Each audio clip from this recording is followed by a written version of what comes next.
seguir hablando un poco de esta ley que fusiona la defensa con la seguridad, que las Fuerzas Armadas, cada vez que la oligarquía o la UCR, en nombre de la oligarquía, les golpeaba la puerta a los cuarteles, daban el golpe. Siempre tuvieron el aval de la UCR, inclusive cuando los que cayeron fueron presidentes radicales como Ilia, como Irigoyen, estaba la otra ala de la UCR golpeando la puerta de los cuarteles.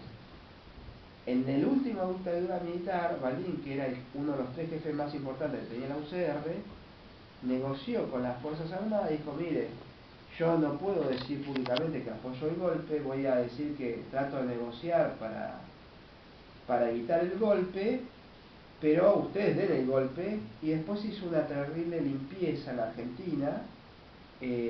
Hoy, si yo quiero buscar a Armando José, lo busco en Facebook y me van a salir los contactos, amigos, yo, desde cualquier escritorio, de cualquier lugar. Pero antes, para encontrar un tipo en la década del 70, tenías que localizar amigos. Pasó un periodista que los periodistas estaban marcados, se quedaban sin laburo, el tipo los citaba a un bar y le decía: bueno, yo te tiro este laburo, vos me preparás el artículo, lo firmo yo, lo cobro yo y te doy la mitad, por ejemplo.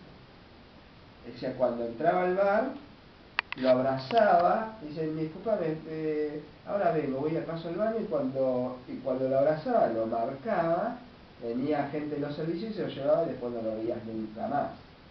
Pero en la facultad también hicieron ese tipo de cosas los radicales. Lo que yo quiero cerrar para terminar y después me acotás lo tuyo, es lo siguiente. Viene Alfonsín, que fue uno de los políticos argentinos que más se benefició con los militares, porque él era promoción 3 del Liceo Militar General San Martín, y lo repito siempre hasta que la gente se acuerde y se convenza. Compañero de promoción era Leopoldo Fortunato Galtieri, Viola, Anaya y Arguindegui. Estos fueron compañeros de él, y el que estaba en la promoción 2, un año antes que él, era Videla. El liceo, ¿no? En el liceo, que es de los 13 a los 17 años. Como él, cuando él hacía carrera política y subía, sus compañeros también subían al ejército y en la armada, porque Anaya terminó con la armada.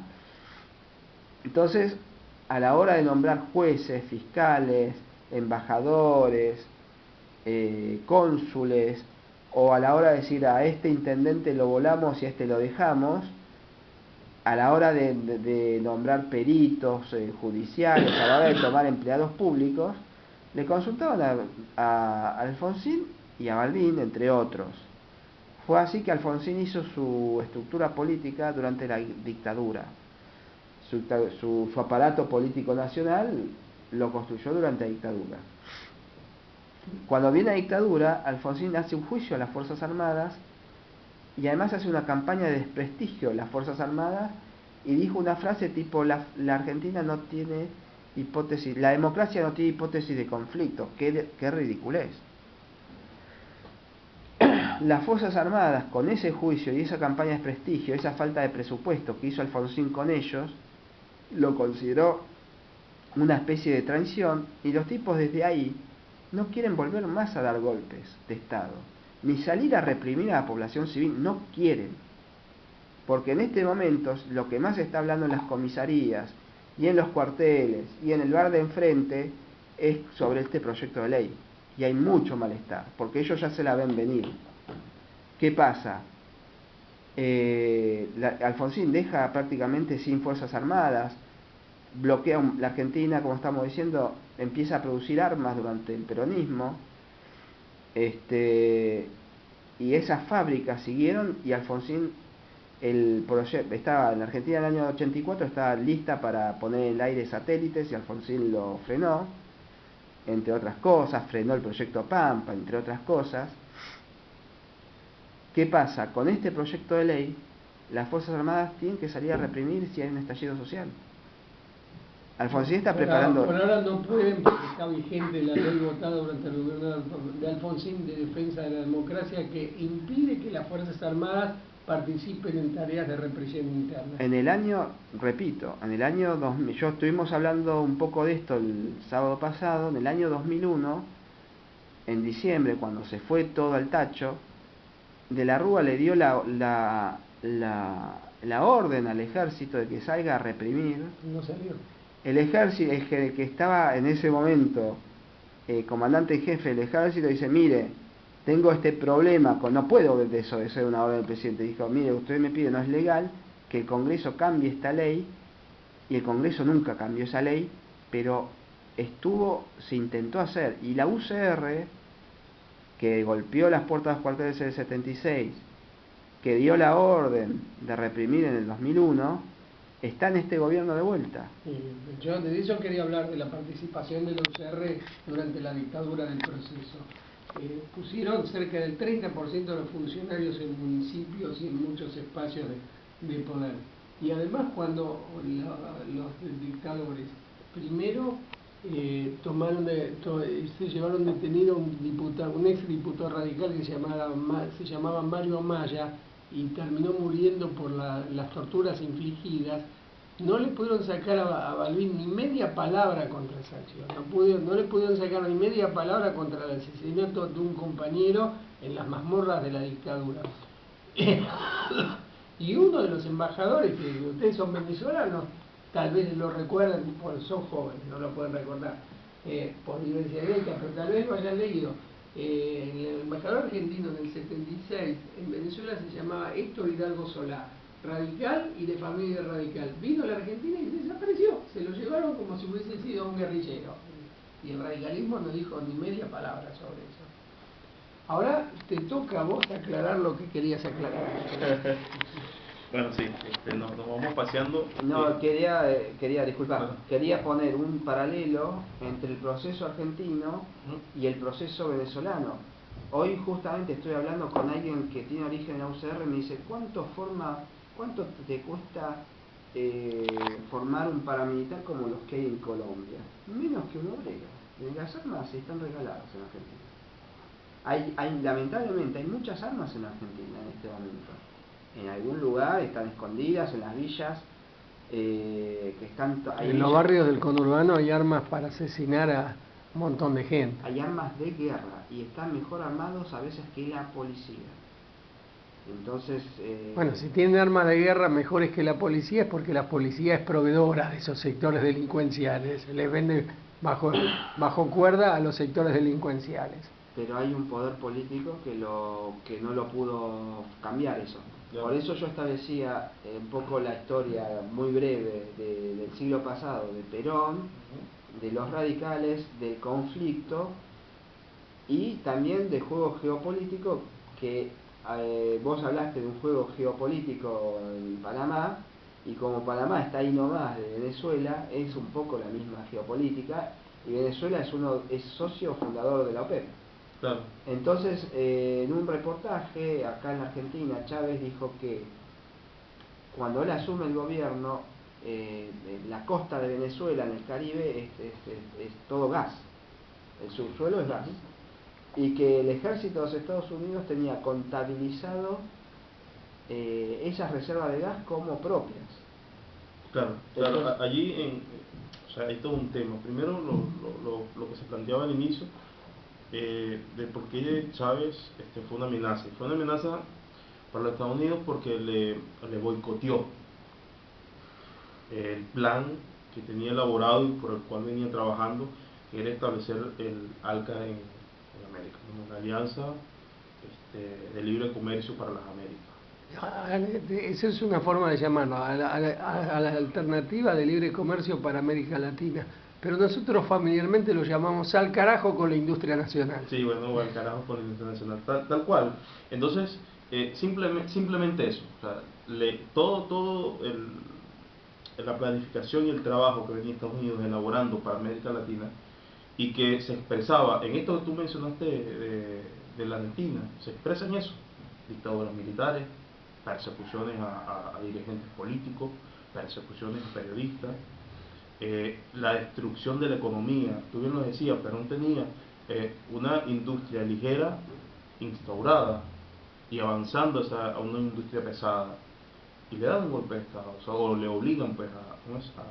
Sí, sí, a irse. El golpe de Estado lo obligó a renunciar. Claro, claro, lo Hay obliga a todo renunciar y golpe de Estado. un conjunto de discusiones, si lo obligaron a renunciar o Perón se quiso ir. Yo soy de los que piensan lo segundo, porque Perón había ido perdiendo el apoyo de los sectores más poderosos. Pero se va porque le obligan a irse. Entonces, de una u otra manera, también ahí está implícito un golpe de Estado. No discuto que fue un golpe, no discuto en lo más mínimo que fue un golpe, Claro. pero en realidad Perón había ido perdiendo el apoyo de los sectores más poderosos. La burguesía pasó a la oposición, Claro. la iglesia pasó a la oposición, sectores de las Fuerzas Armadas pasaron a la oposición y le exigen a Perón que aplique lo que hoy llamamos ajuste. Claro, Entonces, ahora, Perón claro. no podía aplicar una política que iba a dañar a su principal base, que era la clase obrera. Por eso, Claro. en mi opinión, se fue. Ahora, el por qué, Tenía mayoría militar. El por qué esta oposición, que lo mencionó de manera clara, la burguesía, en este caso es la clase terrateniente. En esa época, cuando habla de burguesía, está diciendo grandes industriales. Los grandes industriales. Perdón. No tanto grandes industriales como industriales enriquecidos con el peronismo, porque la gran llegada de inversiones extranjeras se va a dar con el frondicismo. La llegada de grandes multinacionales. El día del bombardeo, el 16 de junio del 55, mataron a un CEO, como se dice ahora, de la Kaiser, que estaba negociando con Perón la creación de una planta automotriz en Córdoba. Bien, ahora, lo que quiero ir con esto es lo siguiente. Hay todas unas condiciones en donde actores internos influyen para boicotear un proyecto nacional, un proyecto popular, que va a reivindicar y a generar bienestar en las bases, en la población. Y lo mismo que ocurrió acá, ocurrió en Chile con Allende, y ocurrió en toda Latinoamérica, y eso forma parte de una actuación por parte de los Estados Unidos para impedir el real desarrollo de las repúblicas en América Latina. Ahora, esto orientado a ¿qué? A controlar las economías, y controlar las economías es controlar los recursos naturales que hay en el territorio en Latinoamérica. Y en Venezuela en particular tenemos gas y tenemos petróleo. Ese gas y ese petróleo es apetecible por los norteamericanos, y por eso intentaron impedir que Chávez llegara al poder, y por eso en el 2002 le dan un golpe de Estado y lo sacan del poder, y por eso luego hubo un golpe de Estado continuado, así se conoce, desde que él retoma el poder hasta ahora. Una huelga petrolera salvaje, claro. por ejemplo. Ahora, entonces, ¿y ello qué ocurre? Si Venezuela se transformó en el buen ejemplo para los países latinoamericanos, y que le decían desde acá, desde Mar del Plata, alca al carajo, tiene un peso esa frase, alca al carajo, y tiene peso, ¿por qué? Porque es decirle a los Estados Unidos, nosotros podemos gobernarnos por nuestras propias, o con nuestras propias capacidades, por nuestros propios medios. Y esa grosería a la cual se atrevió Chávez, eso tenía que acabarse. Y como tenía que acabarse, entonces debían transformar el buen ejemplo para los países latinoamericanos progresistas y los gobiernos progresistas y el pueblo en general. Ese buen ejemplo tenían que transformarlo en un mal ejemplo, y siempre desde lo mediático lo buscaron. Ahora, ¿cómo hacer coincidir que lo que se dice en los medios de comunicación tenga cierto acierto en la realidad, operando con los actores internos en el país, grupos políticos, industriales, banca, iglesia católica, y eso hay que decirlo, para crear las condiciones que hoy hay en el país? No hay, discúlpame, ¿no hay divisiones dentro de la Iglesia Católica? ¿Toda está marcadamente contra el chavismo? No, sí puede haber sacerdotes progresistas, y claro, que apoyan el proceso, no. Pero el clero no está y las iglesias operando abiertamente en contra del proceso bolivariano. Ahora, para hacer un paréntesis ahí, nosotros tenemos que tener claro que la Iglesia Católica no es funcionalmente o de manera estructural como una república, es un reino, así funciona, y tiene jerarquías tipo monárquica. Claro que hay... Ahora lo jodimos a eso, porque tenemos un peronista que exportó lo interno peronista al Vaticano. Claro. Solo un argentino podía lograr eso. Pero tienen entonces lo que podría ser una comparación como los varones, como los duques o cosas por el estilo, que son los obispos, que son los cardenales, que no son precisamente en su mayoría ni peronistas, ni teólogos de la liberación, ni socialistas, ni nada por el estilo. Esos que sí probablemente tengan estas tendencias son padres, curas, sacerdotes de bajo nivel. O sea, y el que llega a niveles jerárquicos altos, bueno, no llega precisamente con todo un colectivo, o sea, con esa estructura monárquica, o sea, unos o dos se cuelan de cada 20, de cada 100 inclusive. Claro, incluso el tema de cómo influyó estos sectores. Dejamos esa para un después del corte musical. Bueno, Te persigue, te hace callar cuando te estás, claro, te sí. estás entusiasmando.